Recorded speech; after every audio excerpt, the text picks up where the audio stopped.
The date was September the 5th, 2007. 6 federal agents violently breached the door of a San Francisco apartment. The target, Max Butler. He was surrounded by humming servers, holding 1.8 million stolen credit card numbers. A digital haul worth $500 million in potential fraud. Max Butler knew, with a chilling certainty, this was the absolute end of the line. But what happened next was the real shock, a truth the Federal Bureau of Investigation had desperately tried to silence. The very agents now shouting commands, the hands now reaching for his wrists, belonged to the same bureau that once paid this man $1,000 a week to be their classified secret weapon. Think about that. The same hands now being brutally cuffed once patched the classified servers of the Pentagon. In the year 1998, Max Butler single-handedly averted what the National Security Agency designated a cyber Pearl Harbor, saving 48,000 government systems from total collapse. The Bureau, in their desperate need, christened him Equalizer, but the light died. By 2006, he was reborn as Iceman, the ruthless chief executive officer of the largest criminal marketplace the internet had ever witnessed. And here's the agonizing twist. Every operational principle, every advanced technique he used, was taught to him, piece by piece, by the Bureau itself. They didn't just betray him. They armed him with their own entire arsenal, then watched in horror as he turned it on 200,000 American citizens. This entire operation exposed the terrifying question at its core. How did the hacker who saved the internet decide to burn it all down? To truly understand the monster, you must first understand the boy. The year was 1986. Meridian, Idaho. Max Butler found his first computer, a forgotten Commodore 64, tucked away in the dusty back room of the public library. No one else touched it. Max was just 14 years old. The trauma of his parents' completely fractured and bitter divorce had split his life between 2 separate houses, neither of which ever truly felt safe, nor felt like a permanent home. He was a restless misfit in the quiet conservative culture of Idaho. He would sit and type basic commands until the library closed its doors at 9:00 p.m. And unlike people, unlike his fragmented family, the machine responded predictably. It never once lied to him. It offered him the one thing his young life severely lacked, a space of absolute control and unwavering order. Within months, that desperate desire for control metastasized. Max successfully cracked the entire school district's password system. The administrator's account unlocked with the simple, utterly predictable password pencil. But the true motivation was not self-gain. He did not change his own grades. Instead, he systematically boosted the grades of C students to perfect A's across the board, creating a statistical nightmare and an operational mess that took the school weeks of chaos and panic to untangle. When finally caught, his only defense was a teenage arrogance. He claimed he was simply testing security. The principal suspended him for 3 days. Max used those 3 days not for reflection, but to relentlessly study and master assembly language. By the time he turned 16, Max was operating under 3 separate, fully formed identities across the underground bulletin boards of the time. As Vision, he traded dangerous zero-day exploits. As Scorpion, he sold phone codes that bypassed the entire AT&T billing system. His reputation among the few who mattered was growing, fueled by sheer, raw technical brilliance and a complete lack of fear. But his life took its first unavoidable, hard turn in October 1989 with the chemistry lab incident. Max stole chemicals needed to formulate flash powder for a dramatic, theatrical effect at a hacker meetup he was organizing. The school's new security cameras, however, caught him in the act. The juvenile judge sentenced him to 18 months of mandatory probation. His mother wept openly, visibly heartbroken in the courtroom. His father, the man Max desperately sought approval from, never even showed up. That night, alone and officially branded a criminal, Max logged into the Frack magazine server. He found an extensive article detailing the latest capture of the famous hacker Kevin Mitnick. He read the article not once, but 3 times, memorizing not the brilliance of Mitnick's legendary hacks, but the specific techniques, the fatal, careless mistakes that ultimately brought a legend to his knees. He took the lesson to heart. Never again would he be caught by something as sloppy as a security camera or a poorly chosen password. The world had abandoned him, and now, he would arm himself with flawless technique and absolute control against its inevitable injustices.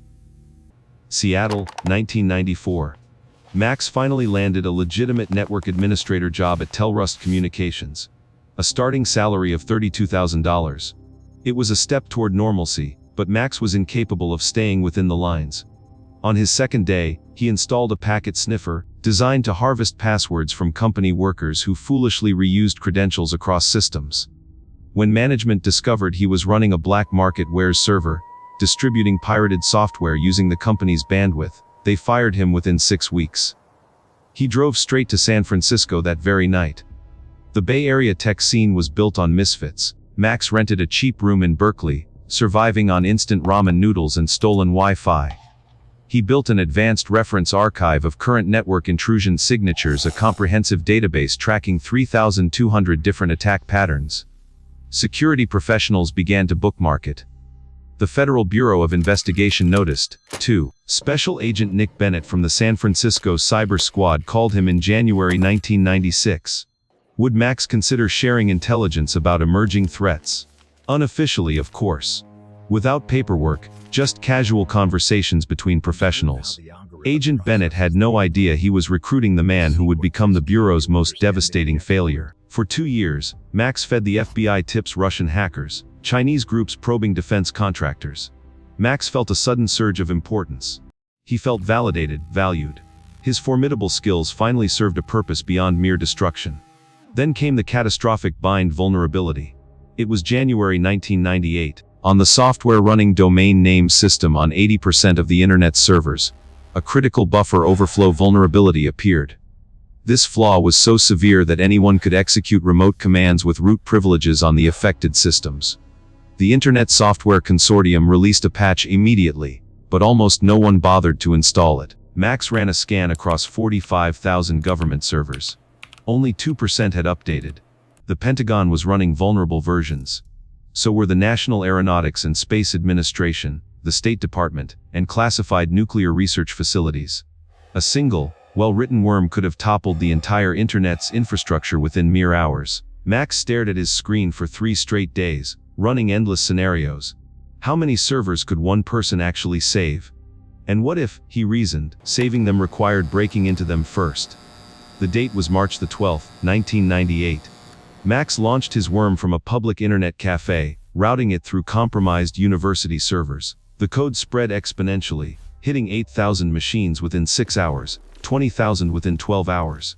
It patched the Lawrence Livermore National Laboratory, Wright-Patterson Air Force Base, and even the Defense Information Systems Agency. But Max added 23 lines of subtle, extra code. After successfully patching each system, his worm quietly installed a hidden backdoor, a reverse shell that phoned home to his command server every 4 hours, granting him continuous root access.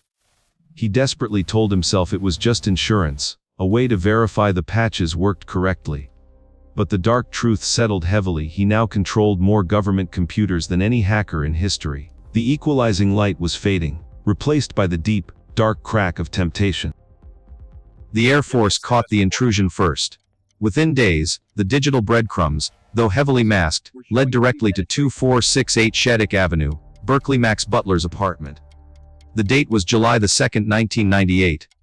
3 Federal Bureau of Investigation agents, accompanied by a major from the Air Force, knocked on Max's door at 6:00 a.m. Max answered in boxers and a t-shirt, already knowing why they were there. He had been silently monitoring their investigation through his own backdoors, watching them trace his steps in real time.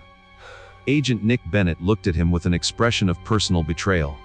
As the agents cataloged the evidence, Max volunteered every detail: the vulnerability, the number of servers patched, a total of 48,000, and the backdoor code.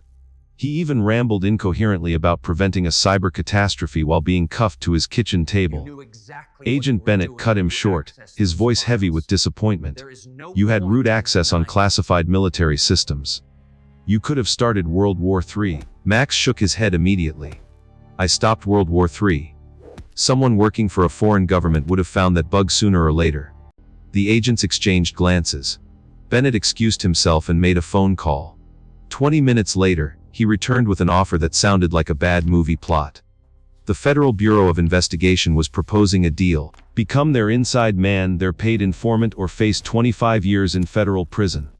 They needed someone who spoke hacker, who could infiltrate the criminal crews the Bureau couldn't touch. They offered him $1,000 weekly plus expenses. Max accepted before Agent Bennett could even finish talking. He was given a code name pulled from an old action film, Equalizer. The irony of that name would become painfully clear only after he destroyed everything they asked him to protect. Max Butler immediately began his new life as the Equalizer.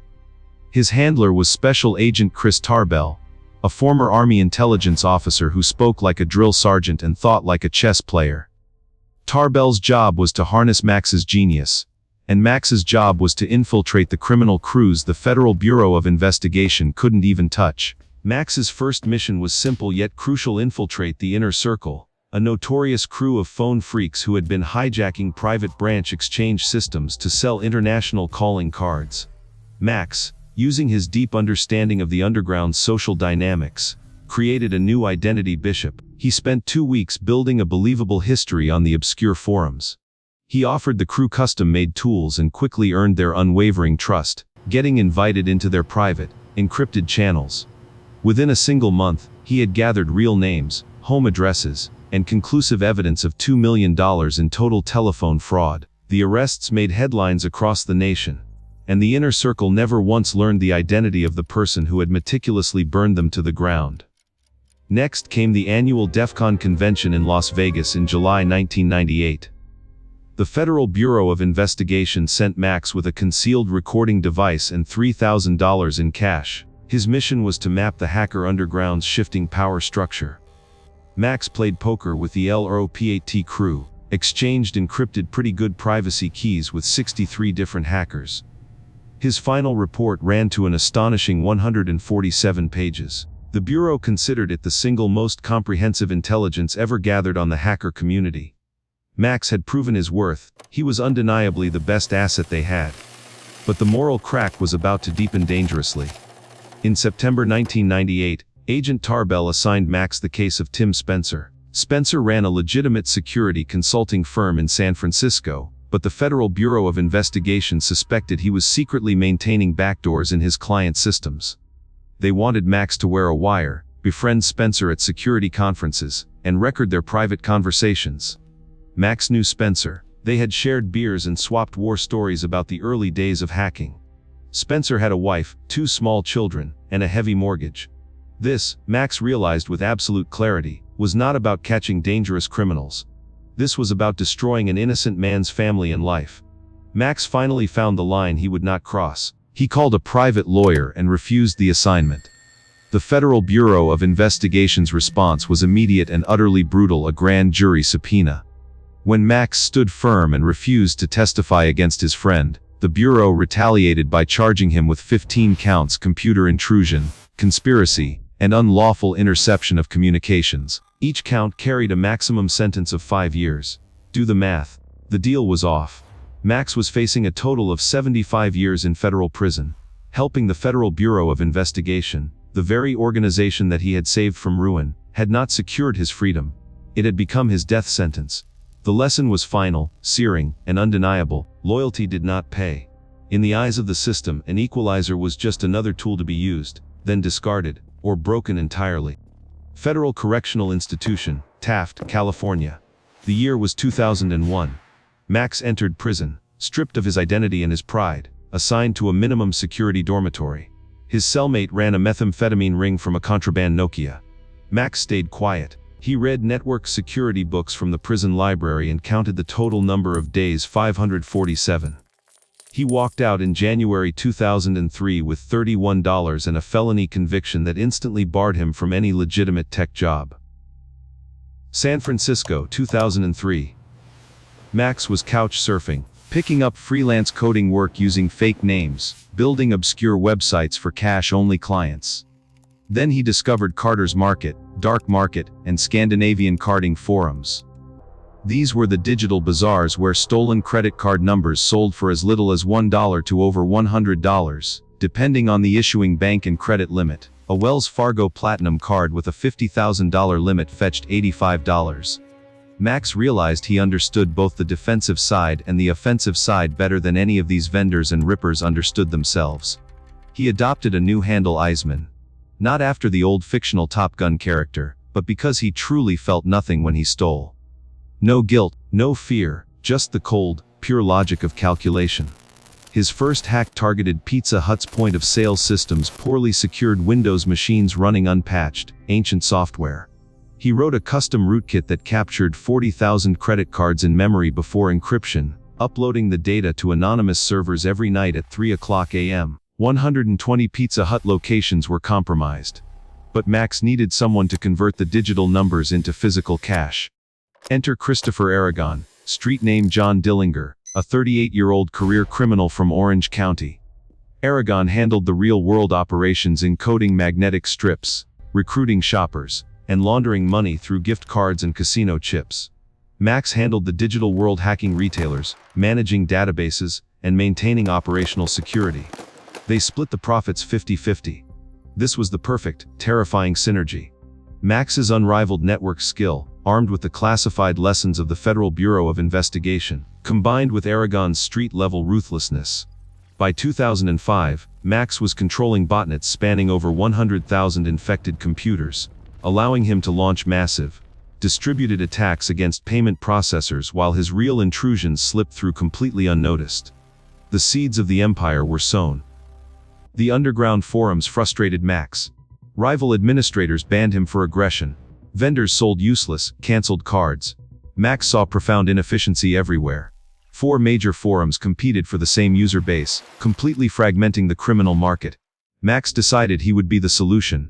He would be the consolidator. He spent 3 months identifying vulnerabilities, structured query language injection flaws, plain text passwords, and one administrator even using the password A123 for root access. Max wrote custom exploitation scripts for each target. The date was August the 22nd, 2006. He initiated the attack sequence. Dark Market fell first. Talkash collapsed next. Within 2 hours, 4 rival forums lay in digital ruins. Max immediately sent a mass email to 6,000 stolen addresses with the subject line "Consolidation Notice." The message was signed Iceman Chief Executive Officer.